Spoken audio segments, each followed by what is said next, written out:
you picture Doctors Without Borders, What do you see? do you picture someone who looks like me? Helping someone who looks like me. This is a fundraising poster MSF Norway used in 2006. And we've been using pictures like this for a long time, including pictures of me. The problem is, we haven't always given you the whole picture. The full picture. Here, we even cropped out the parents of the boy. Whose name is Ali Hamad. He's a real person, so that he looks even more alone and helpless. For years, we've used pictures like this To raise awareness, to raise money. to recruit staff.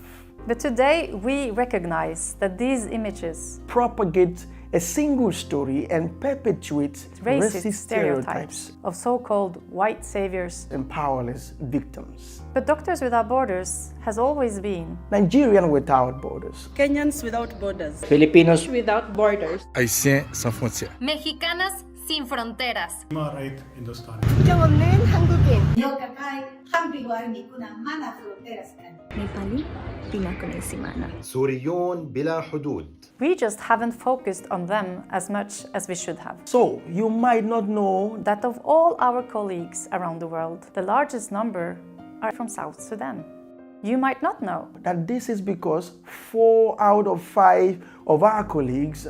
are hired locally in the countries where we work. You might not know That today, more than half of our international mobile staff, of which I am one, come from Africa, the Middle East, Asia. and Latin America. You might not know that Doctors Without Borders has so much diversity, Because we haven't always shown that to you. and that is because Our humanitarian history is unavoidably rooted in the history of colonialism, and neocolonialism and its stubborn stereotypes of the white European expert.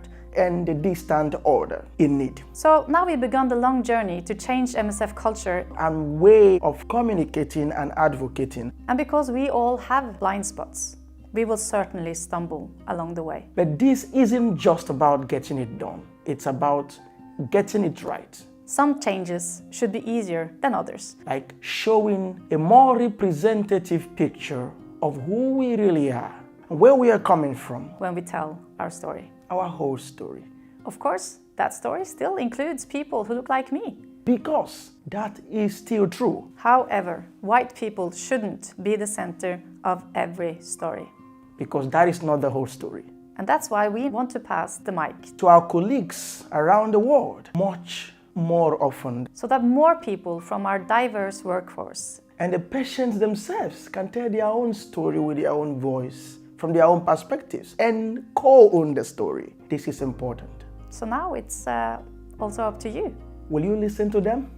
We hope you do. Some say that fewer people will listen when the story isn't told by someone who looks like me. They say that this kind of poster won't raise as much money. And that means we will save fewer lives. Will you join us in proving them wrong? We want to believe you will. Because this is not about us and them. It is not about heroes and victims This is about global solidarity, and humanitarian justice. because we are all just human beings with the same worth and dignity and the same right to live in safety and health.